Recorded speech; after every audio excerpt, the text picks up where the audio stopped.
अमीर शहर की हमदर्दियों से बच के रहना, ये सर से बोझ नहीं सर ही उतार लेते हैं, सर ही उतार लेते हैं। ऐ पसमानदा मुसलमानों, ऐ ओबीसी के लोगों, ऐ हमारे दलित आदिवासी भाइयों, तुम्हारा राष्ट्रपति भी बना दे तो इस नटवर लाल के फेरे में मत पड़ना।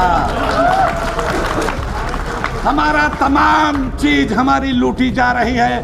कर्पूरी ठाकुर की, महात्मा फूले की, बाबा साहब की तमाम चीजें जो किए कराए संघर्ष, माता फूले की सारे चीज को खत्म किया जा रहा है, आरक्षण को खत्म किया जा रहा है।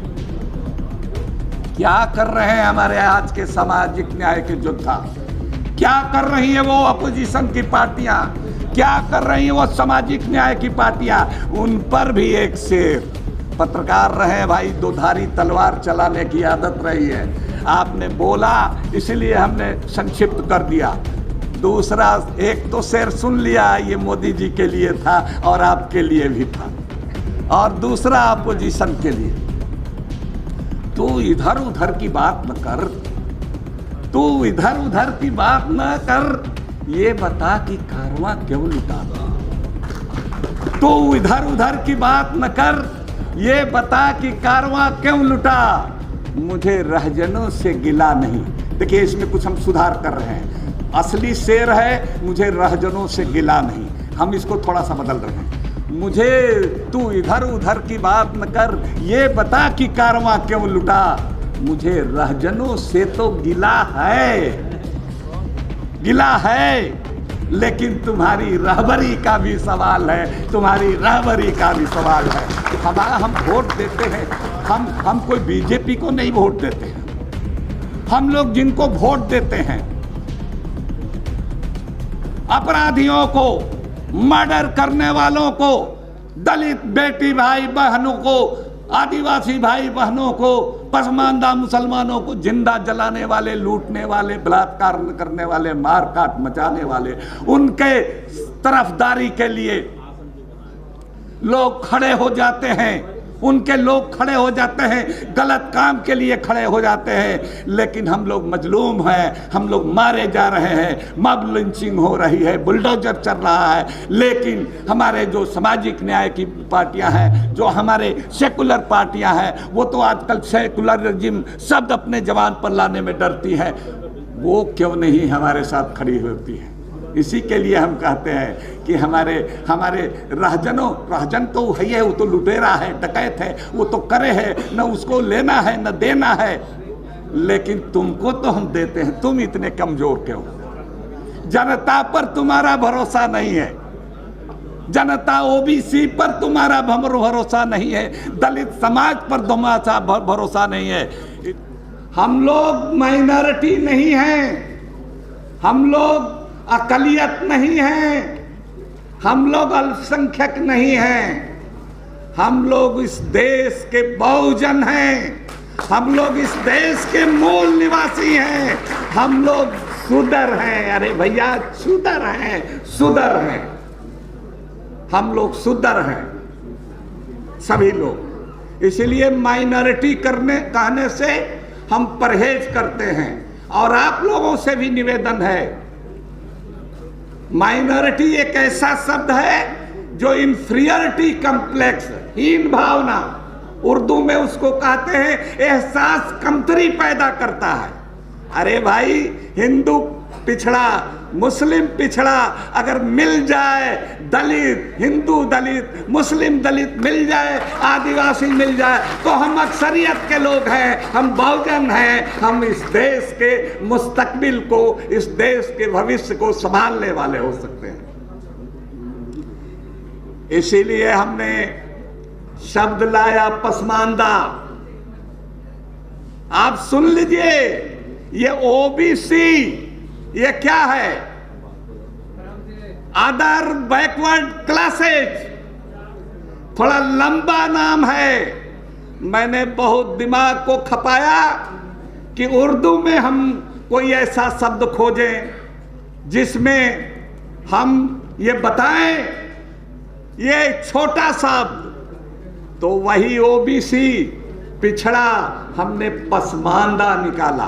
पसमानदा फारसी उर्दू का शब्द है, और जो ओबीसी है पिछड़ा, उसी का मतलब उर्दू में अगर आप कहिएगा तो पसमानदा कहिएगा। तो आप लोगों से गुजारिश है, इस देश के प्रधानमंत्री जो अभी हैं मोदी जी, वो भले ही उनकी नियत जो हो, लेकिन वो नाम रट रहे हैं, पसमानदा पसमानदा कर रहे हैं। अभी भाटी साहब ने जिक्र किया,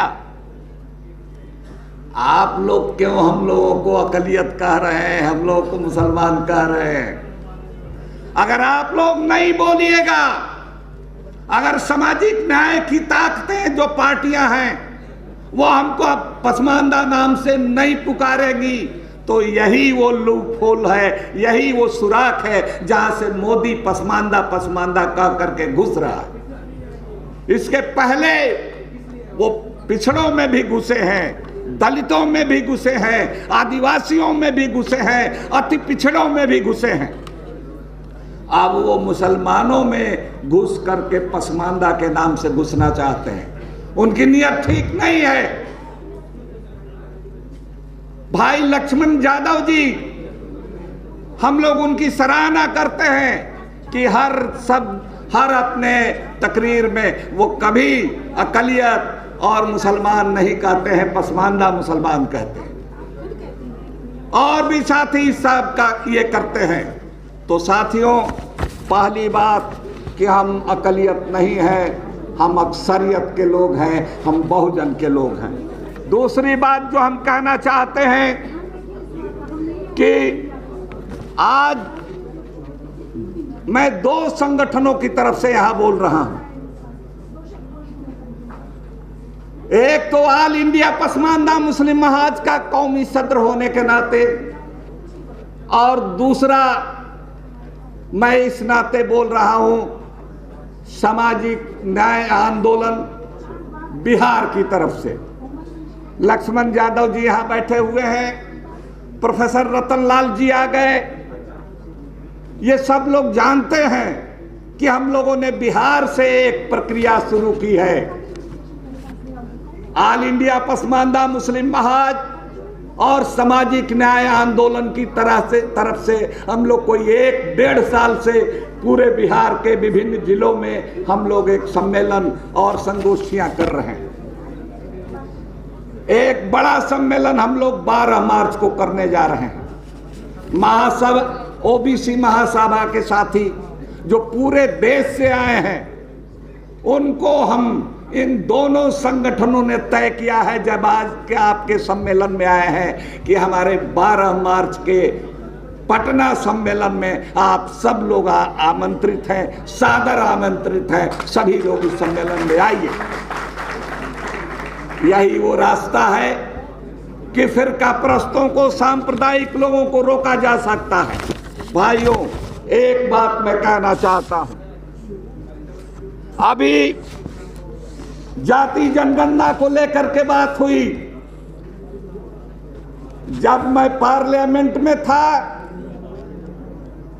तो 18 दिसंबर 2009 को सबसे पहले मैं जाति जनगणना का सवाल उठाया। हालत यह है हमारे ओबीसी समाज की कि किसी को समझ में नहीं आया। एक आदमी ने भी राज्यसभा में हमारी बात का समर्थन नहीं किया। कुछ लड़के गए दौड़े हुए, शरद यादव जी हयात से थे, उनके यहाँ गए कि देखिए एक मुसलमान एमपी आया है, वो 2011 की जनगणना होने वाली है, 2009 में इस सवाल को उठा रहा है, आप लोग भी। तो शरद यादव जी ने कहा कि हाँ ये बात तो ठीक है। उन्होंने लालू यादव जी से बात की, उन्होंने मुलायम सिंह यादव जी से बात की, और ये तीनों लोग उठे तो 100 एमपी हो गए।